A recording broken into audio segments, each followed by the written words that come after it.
Petrol करना है वहाँ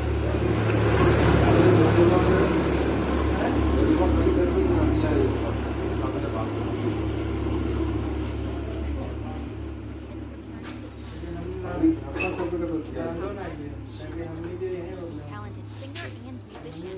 She loved to play on the piano as she practiced her songs. And when I was 3, Mom released her first album, and it broke records. She shot to stardom overnight, and our lives were transformed. I was famous too. People photographed me every time I stepped out. People thought I was just there. I had some of her talent, so it was no surprise that I wanted to be a famous singer one day, just like her. But then suddenly, everything changed. I was in 7th grade when I started noticing that my hair was falling out, fast. This one time when I was brushing my hair, a huge clump fell out, and I screamed. My parents rushed me to the doctor, and we found out I had alopecia. I was gonna be bald, and there was no way to stop it. I'm gonna be ugly. I'll never be pretty or famous now. Honey, you'll always be beautiful, and people who care for you and admire your talent will love you anyway, just like your father and I do. But it was hard for me to stay positive the more hair I lost. The only thing that helped me was my songwriting. I'd vent out my feelings that I couldn't express to anyone, not even Mom. In 8th grade, we moved to another town where Mom was recording her album, and before joining my new school, I decided to start wearing wigs. Mom encouraged me to get the brightest colors. I love this candy pink one. And this electric blue, such a pop star look. Mom, don't you think people at school will make fun of me? Not at all, Britt. Trust me, you'll be a trendsetter. Well, maybe Mom was right, because people in my school warmed up to me instantly, especially the most popular girl in class, Mandy. She invited me to sit with her group at lunch, and I was thrilled, mostly because one of her friends was this really cute boy, Chris. Girl, you so have a crush on Chris. What? I have no idea which. Oh, come on, it's so obvious. And I get it, he's super cute now. You should have seen him before. His mom works for us as a maid, and he was always this dorky kid.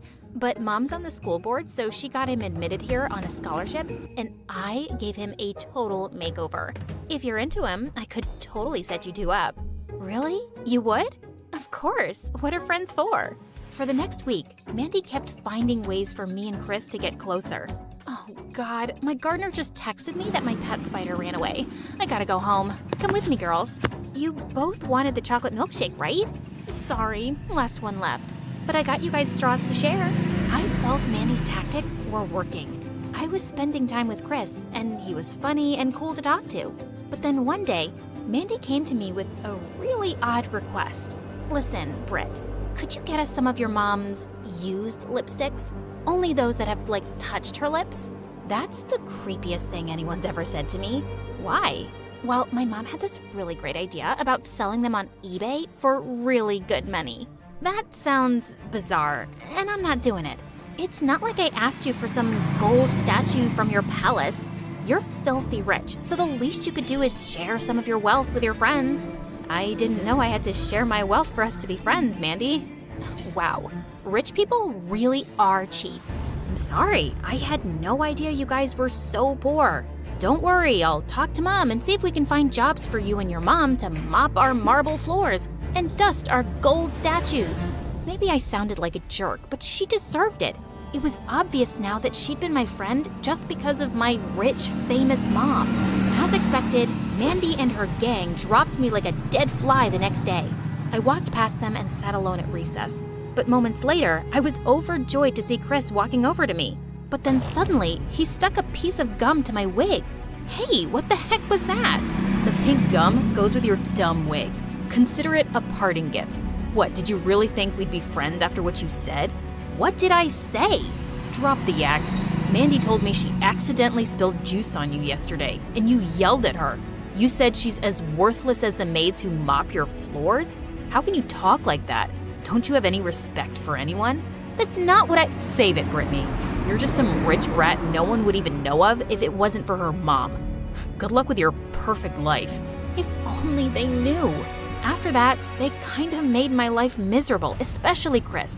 Rubber snakes in my locker, glue on my seat, mud in my gym shoes. He pulled every stupid prank. One time, I walked into the classroom and Mandy groaned loudly before passing some money to Chris. Ugh, I lost the bet. Weirdo's wearing a purple wig today. Told ya, but you were right about one thing. She looks like a cartoon, no matter what. One afternoon when I got home, I heard loud voices from the lounge, and I was shocked to see Mandy and her friends surrounding Mom. Sing a song for us, please. How are you so pretty? You and Brittany look like sisters, except you're like 10 times prettier. What's going on here? Oh, hi, honey. Your friends dropped by for a visit.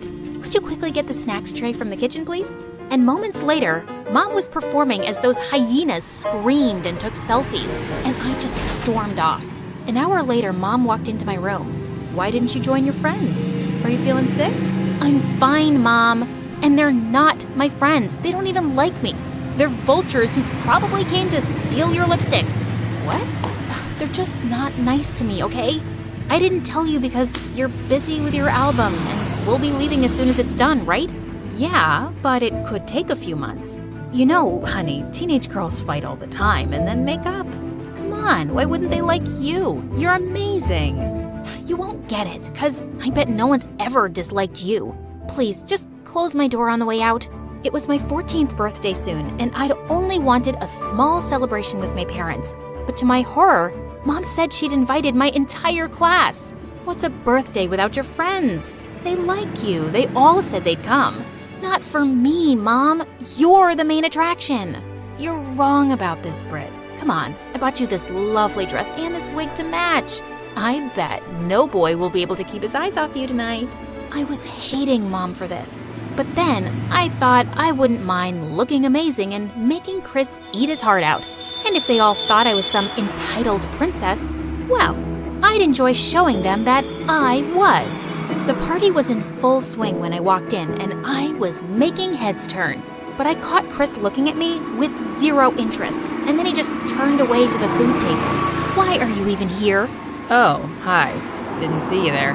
Was kinda hoping you wouldn't show up. It's my birthday party. Oops, didn't get you a present. I just came because Mandy asked me to. What are you, her pet? You believe anything she says and do whatever she asks? Chris looked mad, but before he could reply, Mom stepped onto the stage. Attention, everybody! Many of you may not know that Brittany is a super talented singer herself.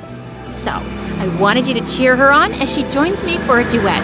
The last thing I wanted to do was sing in front of these people, right next to Mom, but she'd left me no choice. I was super nervous, and I could tell my voice was off key. Mom kept nodding at me encouragingly, but I just couldn't go on. As I was leaving, I suddenly tripped over my dress. Mom caught me before I fell flat on my face, but then I realized my wig had come off. Everybody was staring at me in shock, and I burst into tears and ran away, with Mom behind me. Brittany, it's not such a big deal if people know. You're beautiful as you are. Gosh, can you just please stop, Mom? I'm so sick of you telling me every other minute that I'm amazing and beautiful. Maybe it's something you need to keep telling yourself because even you don't really believe it. That is so unfair. No, what's unfair is that you made me sing tonight because next to you, I feel about this small. And it's unfair that all my hair fell out, and it's unfair that I constantly have to live in the shadow of someone like you. Why? What's so terrible about me? Just that you're you. So freaking perfect. I knew my words were cruel, but I just couldn't stop myself. I was certain I wouldn't be going back to school. But after the weekend, I decided I wasn't hiding. It's not like my life in school was great before. What would be so different now? But to my surprise, I was met with smiles and greetings when I entered the class. One girl invited me to sit with them for lunch, while another whispered, "I think you're brave, girl." I was touched by everyone's kindness. Mandy and her group didn't say a word to me, and I didn't even look their way. But that afternoon while I was waiting for my car, Chris came over to me. I tried walking away, but he blocked me. Please wait. You don't ever have to talk to me again. But I just want to say, I'm sorry for judging you when I didn't know anything about your life, and for blindly believing Mandy. I know she can be mean to people she doesn't like. I'm just sorry for being a jerk. He sounded so sincere that I forgave him, but I wasn't sure I wanted to be friends again. But after that day, Chris was always around me, and it was hard to ignore him. Plus, it seemed to make Mandy really mad, which was a bonus. Things were looking up for me at school, but at home, Mom and I hadn't talked in weeks. I felt guilty, but I just didn't know how to fix things. But one day while I was studying, Mom came in. "Brittany, I've been thinking a lot lately, and maybe I don't really understand what you're going through. I just wanted you to believe that your condition doesn't define you, and it doesn't have to take over your life. Also, I never meant to overshadow you. Would you feel better if I stepped away from singing for good? Maybe we can focus on your career now." "Mom, no. You're right. I let my condition dictate how I feel about everything.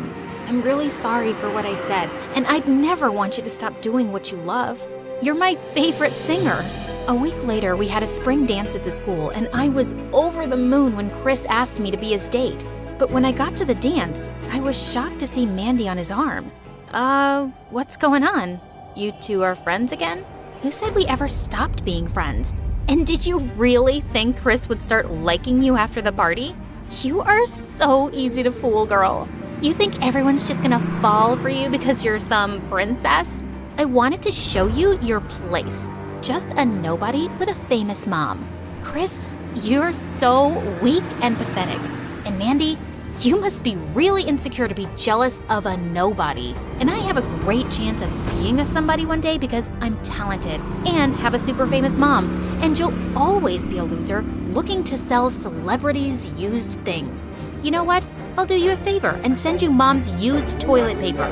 Mandy was about to attack me, but my classmates jumped in to stop her, and I just walked away. I told Mom I didn't want to stay another minute in this town. And by the next morning, she had everything packed and we left. Mom and I grew close again, and she featured a duet with me on her next album, which was #1 on the music charts for weeks. And I decided that I wanted to use my fame for something good. So I openly talked about my alopecia on Insta. I got such an outpouring of love and messages from people going through the same thing. And it felt amazing that I could make others feel less alone. Years went by and life was good until I joined college. Because on the very first day, someone playing with a football bumped into me in the hallway. And I looked up to see it was Chris. "Brittany, I'm so glad to see you. I've thought of you every day." "Really? Because I never thought of you after I left. I was too busy living my best life. Now, if you'll excuse me, I'd kept my cool, but inside, I felt shock and anger bubbling up. Why did he have to be here? He just wouldn't back off. He'd leave flowers and apology notes in my locker and bring coffee for me every morning. One time at a football game, he sat across from me on the bleachers holding a large banner. "I'm sorry, Brittany. Give me one more chance." What's up with you and Chris, girl? What can't you forgive him for? I mean, look at him. Trust me, he's an A-class jerk. I told Mom about how Chris was ruining my life, but surprisingly, she told me to hear him out. Why should I? You know what he did. I know, sweetheart, but people can change. He sounds like he's really sorry, and kids in school can be so stupid sometimes. Speaking of stupid, is it that boy in her tree? Brittany, I'm not getting out of this tree till you talk to me. I swear, I will sleep here and eat the leaves and never leave till you hear me out. Seriously? Why are you acting like such a maniac? Why are you even here, Chris? Because I've hated myself every single day since you left. I was weak and pathetic, but I never faked liking you. Mandy hated that you and I had grown close, so she made me play along with her act at the dance to hurt you. Made you? No one can make you do anything. Except that she could. My mom had taken loans from their family, and Mandy threatened to make life really difficult for her if I didn't play along. I know it doesn't sound good enough, but I felt like I had no choice. After you left, I dropped out of that fancy school. I couldn't stand to be around Mandy. And I followed you online, and I knew you were going to this college, and I had to see you and give you this. It was one of the journals where I used to scribble away my songs. I had no idea where I'd lost it. You left it in your locker, and I held on to it. I was hoping to return it one day and just tell you that I'm really sorry. I seem to say that a lot, but believe me, I've meant it every time. I think I believe you, Chris, but you'll have to keep convincing me. I will, promise. Once I'm sure that you're not an awful person,